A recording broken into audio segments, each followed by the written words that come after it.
கரூர் விவகாரம் குறித்து நேற்று உச்சநீதிமன்றத்திலிருந்து ஒரு தீர்ப்பு வந்திருக்கு. என்னன்னு பார்த்தீங்கன்னா, சிபிஐக்கு அந்த வழக்கை மாற்ற சொல்லி ஒரு ஆணை பிறப்பித்திருக்காங்க. தடுமாறும் திருட்டு மாடலா தத்தளிக்கும் திமுக ஆட்சி. பெருந்தகை பேரறிஞர் அண்ணாவால் உருவாக்கப்பட்ட பேரியக்கம் இன்றைக்கு ஸ்டாலின் அவர்களால் கல்லறை கட்டப்பட்டு கொண்டிருக்கிறது திராவிட முன்னேற்ற கழகத்திற்கு. தலைமை வழக்கறிஞராக இருக்கிற அட்டர்னி ஜெனரல் மரியாதைக்குரிய முகுல் ரோபிதி அவர்களும் அசோக் முனுசிங் அவர்களும் இந்த வழக்கிலே வாதாடினார். உச்சநீதிமன்றம் சும்மா பொறுப்பற்றதாக இல்லை.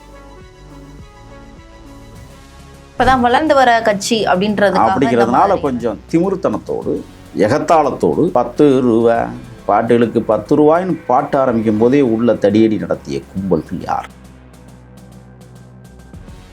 இன்னைக்கு அவர் ஒரு காணொலியை வெளியிட்டு பரபரப்புக்கு உள்ளாக்கியிருக்கிறார். எனதும் என் தாய்க்கும் உயிருக்கு பாதுகாப்பு இல்லை.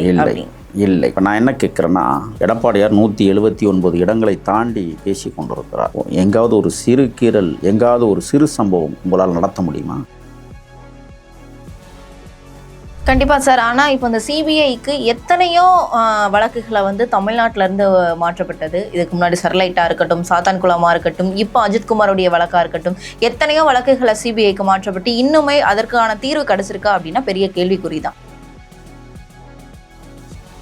இன்னைக்கு இந்த முதல் A1 குற்றவாளியாக இருக்கக்கூடிய நாகேந்திரனுடைய மரணத்தில் மர்மம் இருக்கிறதாக இன்னைக்கு பேசப்படுகிறது. சிபிஐ விசாரணைக்கு பிறகுதான் அவர் இறக்குறாரு. அதை பற்றி பேசிக்கலாம், அது ஒரு குப்பை. இப்போ இந்த 3வது இந்த சிபிஐ வழக்கு என்பது மிக முக்கியத்துவமாய் உச்சநீதிமன்றமே நேரடியாக தலையிடுகிறது.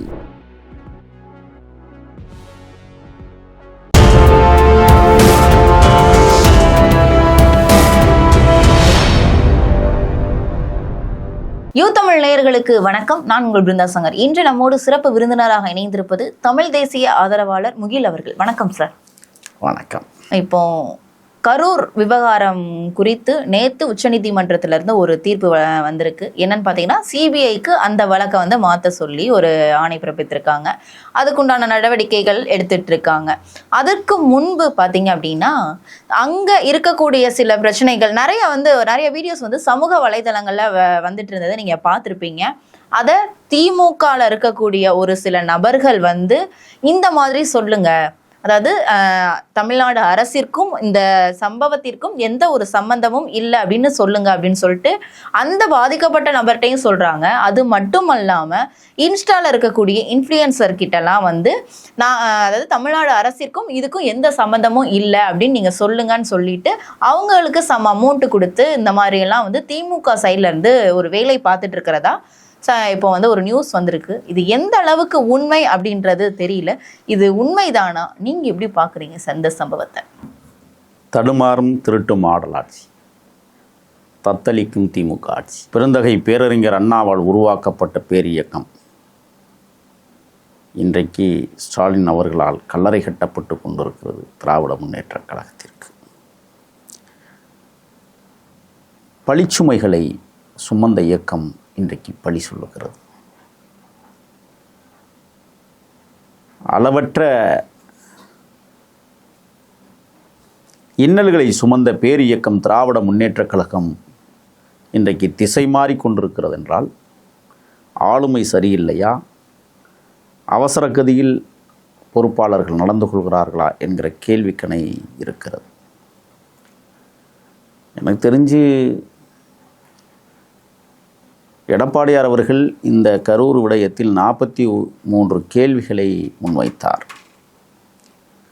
ஆனால் 43 கேள்விகளுக்கும் இதுவரை அதிமுக பதில் சொல்லவில்லை. திராவிட முன்னேற்ற கழகம் எடப்பாடியாருக்கு எந்த விதமான பதிலையும் சொல்ல விரும்பவில்லை. ஆனால் இன்றைக்கு உச்சநீதிமன்றம் இந்த வழக்கு சென்றது. மரியாதைக்குரிய இனிய நண்பர் அண்ணன் ஆதவ அர்ச்சுனா அவர்கள் டெல்லியிலே முகாமிட்டு இதற்கான ஒவ்வொரு செயற்பாடுகளையும் உற்று கவனிக்க தொடங்கி யாரை இந்த வழக்கிற்குள் கொண்டு வர வேண்டும், எந்த வழக்கறிஞர்கள் வாதாட வேண்டும் என்றெல்லாம் முடிவெடுத்தார்கள். குறிப்பாக முன்னாள் மத்திய அமைச்சர் கபில் சிபல் இதில் ஆஜராயிருக்கிறார். யாருக்கு எதிராக? தாவேகாவுக்கு எதிராக. திராவிட முன்னேற்ற கழகத்தினுடைய நாடாளுமன்ற உறுப்பினர் மூத்த வழக்குரைஞர் வில்சன் அவர்கள் இந்த வழக்கிற்குள்ளே வருகிறார். தலைமை வழக்கறிஞராக இருக்கிற அட்டர்னி ஜெனரல் மரியாதைக்குரிய முகுல் ரோபிதி அவர்களும் அசோக் முனுசிங் அவர்களும் இந்த வழக்கிலே வாதாடினார்கள்.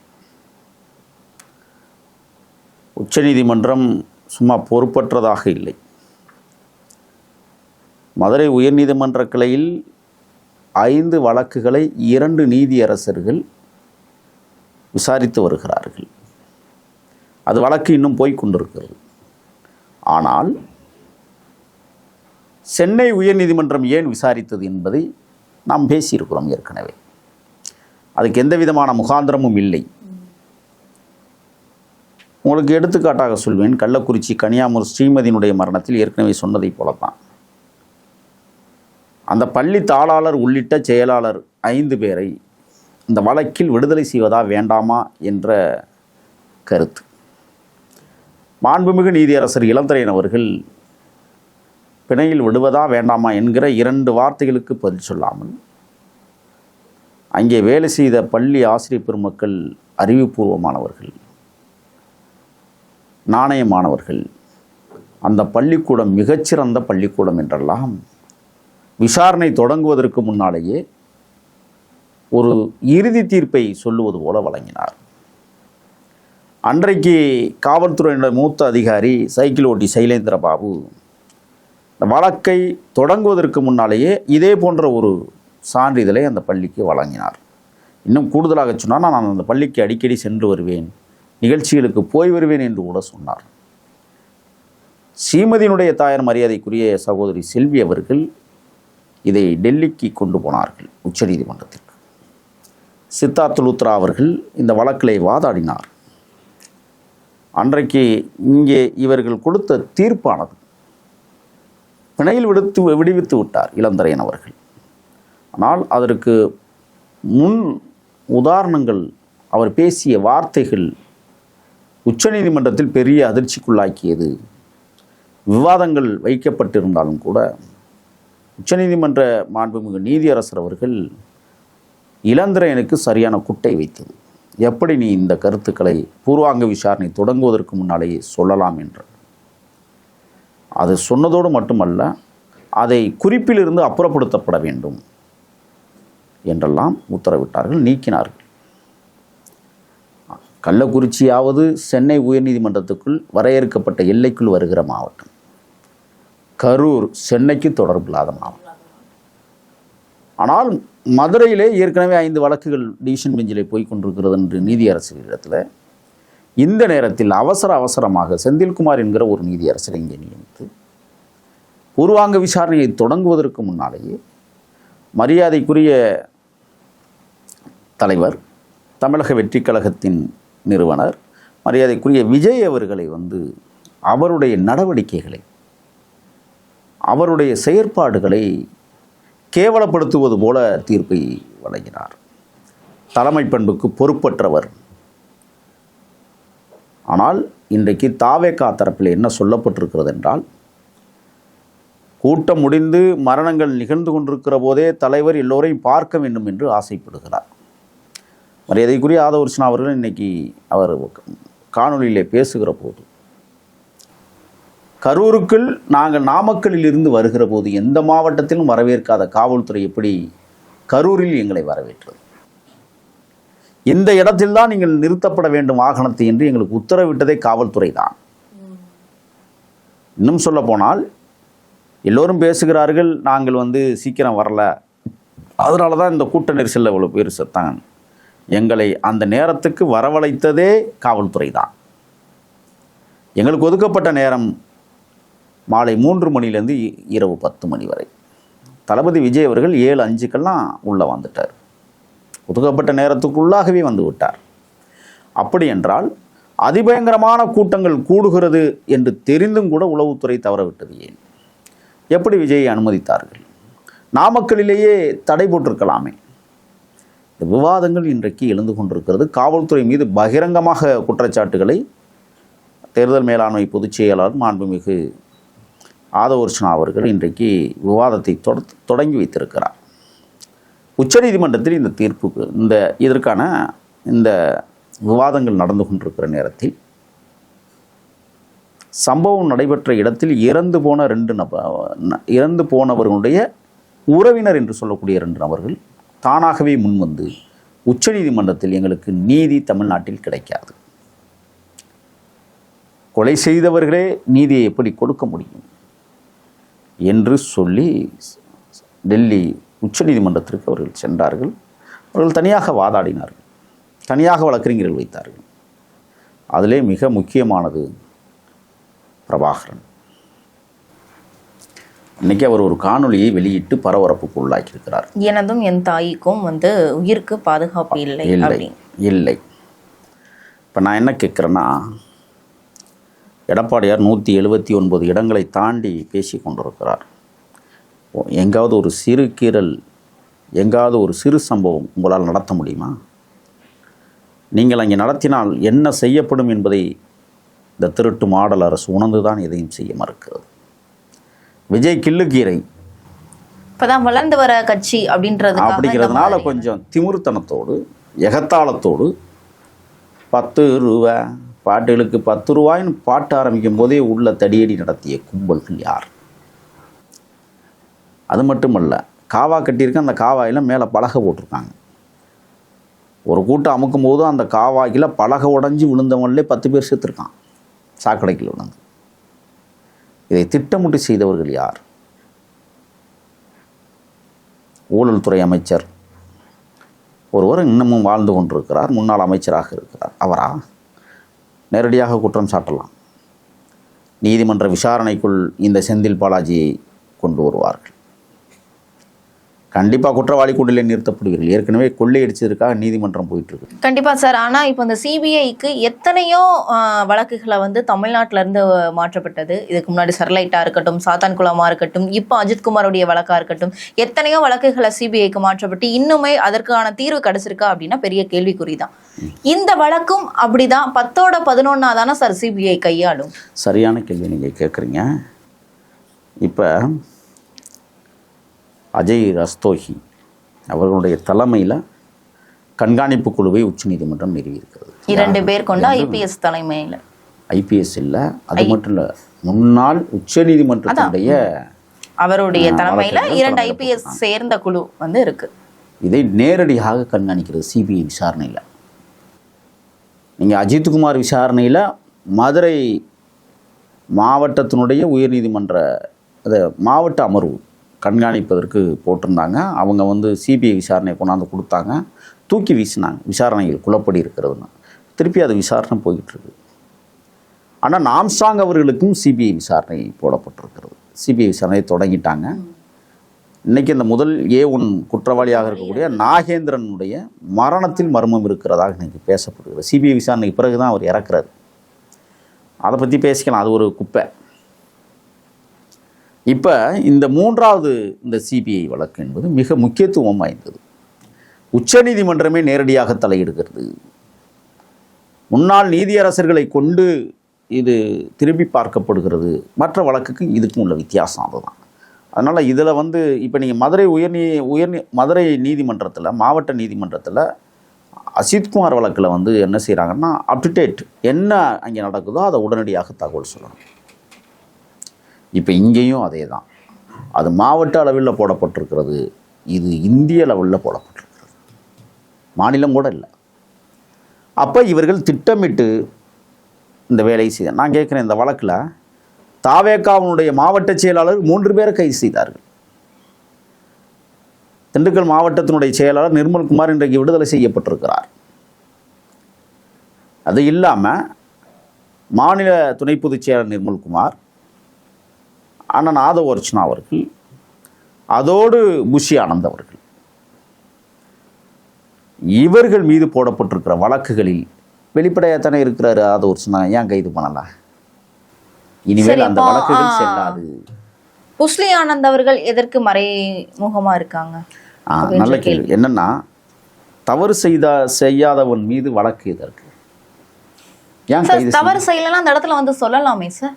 அதைத்தான் இப்போ சொல்லியிருக்கிறாங்க. தாவேக்கா இப்போ உச்சநீதிமன்றத்தில் என்ன சொல்லியிருக்காங்க, எங்கள் பக்கம் எந்த தவறும் இல்லைன்னு உச்சநீதிமன்றத்தில் சொல்லிட்டாங்க. அதை அங்கீகரித்திருக்கிறது உச்சநீதிமன்றம். நீங்கள் அது மட்டும் இல்லை, இப்போ மதுரை பெஞ்சு தான் விசாரிக்கணும், சென்னை டிவிஷன் பெஞ்சு என்றைக்குமே விசாரிக்கக்கூடாதுன்னு சொல்லிட்டாங்க. ஒன்றும் இதில் அருணா சகதீசன் என்கிற தனிநபர் குழு விசாரணையும் போய்கொண்டிருந்தது, அதுவும் தடை போட்டாச்சு. அப்போ இவங்க எல்லாத்துக்கும் உச்சநீதிமன்றம் தெளிவாக இதுவரை அருணா சகதீசன் என்ன விசாரிச்சிருக்கிறீங்களோ அதை ஒப்படைக்கணும்னு இருக்காங்க. அது இல்லாமல் ரத்தோர் விசாரணை கமிஷன் அவர்கள் என்ன விசாரணை இதுவரை செய்திருக்கிறார்களோ அதுக்கும் சிபிஐயிடம் ஒப்படைக்க வேண்டும். இனிமேல் சிபிஐ அது பார்த்துக்கொள்ளும். இன்ச்சு போய் இஞ்சா நகர்த்த போகிறாங்க. நீங்கள் எழுதி வச்சுக்கோங்க. இதில் கரூர் மாவட்டத்தினுடைய சட்டமன்ற உறுப்பினர் ஒருவர், முன்னாள் அமைச்சர் செந்தில் பாலாஜி அப்படிங்கிறவர் கைது செய்யப்படுவார். மாற்றமே இல்லை, நீங்கள் எழுதி வச்சுக்கோங்க. ஏன்னா நான் ஏன் இதை ஆணித்தரமாக சொல்கிறேன்னா, எப்படி தண்ணி பாட்டில் செந்தில் பாலாஜி உள்ளே வந்தார், ஆம்புலன்ஸ் மேலே எப்படி மாவட்ட திமுக தலைமை செந்தில் பாலாஜி படம் போட்ட ஆம்புலன்ஸ் வந்தது, எவ்வளவு அவசரமாக அந்த வேலை நடந்திருக்கு. இப்போ உச்சநீதிமன்றம் என்ன கேள்வி வச்சுருக்குன்னு சொன்னால், 39 பிணங்களுக்கும் உடல் கூராய்வு என்பது எப்படி உடனடியாக நடத்தப்பட்டது, அதற்கான வசதிகள் கரூர் மாவட்ட தலைமை மருத்துவமனையில் இருக்காங்க. ஒரு பிரேத பரிசோதனை என்பது 1.5 to 2 மணி நேரம் ஆகும். எந்த ரீதியில், வெளிப்புற தோற்றங்களில் முதல்ல உடல் கூராய்வுகள் நடந்துடும். மூக்குல எங்கே அடி, வாயில் எங்கே அடி, கண்ணுக்குள்ள அடிபட்டிருக்கா, கை கால்களில் சிராய்ப்புகள் இருக்கா, கால்களில் எங்கேயாவது இருக்கா, மர்ம உறுப்புகளில் எங்கேயாவது பிரச்சனை இருக்கா, இது வெளிப்புறம். உள்புறம் போனால் சில அறிவியல் பரிசோதனைகள் 2-3 நாள் ஆகும். உணவு எவ்வளோ நேரத்துக்கு முன்பு எடுத்துக்கொண்டார், அந்த உணவு சரியாக செரித்திருக்கிறதா, சிறுகுடலில் போய் சேர்ந்திருக்கிறதா, இது எல்லாமே ஆராய்ச்சி பண்ணுவாங்க. கல்லீரல் அல்லது இதயம், நுரையீரல் எல்லாவற்றிலும் ஏதாவது பாதிப்பு இருக்கிறதா, எவ்வளோ நேரத்தில் அந்த நாடி துடிப்பு அடங்கி இருக்கிறது, இது எல்லாம் உள்ளே இருக்கிற பார்ட்டுகளுக்கு வெளியில் வரும். அது இன்னும் என்ன ஆனதுன்னு தெரியல. இதை தவறாக செஞ்சாங்கன்னா அந்த டாக்டர் கைது செய்யப்படுவாங்க. இதில் நிறைய சிக்கல்கள் இருக்குது. இப்போ இந்த உடல் குறாய்வு என்பது நீங்கள் பண்ணிட்டீங்க, அவசர கதியில் விடிய காலம் 4 மணிக்குள்ள அந்த பிணங்களை எரிக்க யார் ஏற்பாடு செய்தது, யார் உத்தரவிட்டது, ஏன் இவ்வளவு அவசரமாக எரிக்க? உச்சநீதிமன்ற கேள்வி எழுப்பிடுச்சு. இன்னைக்கு திணறான் திமுகவுடைய வழக்கறிஞர்கள், அரசு துறை வழக்கறிஞர்கள்லாம் தடுமாறுறாங்க. அப்படியே உச்சநீதிமன்றம் சரியான சவுக்கடி கேள்வியை வைத்திருக்கிறது. இப்போ இதுக்கு பின்னால் அதிமுக இயக்குகிறது. அதிமுக தான் இதுக்கு பின்னணியிலேருந்து தாவேக்காவுக்கு சப்போர்ட் பண்ணுது. சரி, உங்கள் கூட்டணி கட்சியில் உங்களுக்கு சப்போர்ட் பண்ண வேண்டியதானே திமுக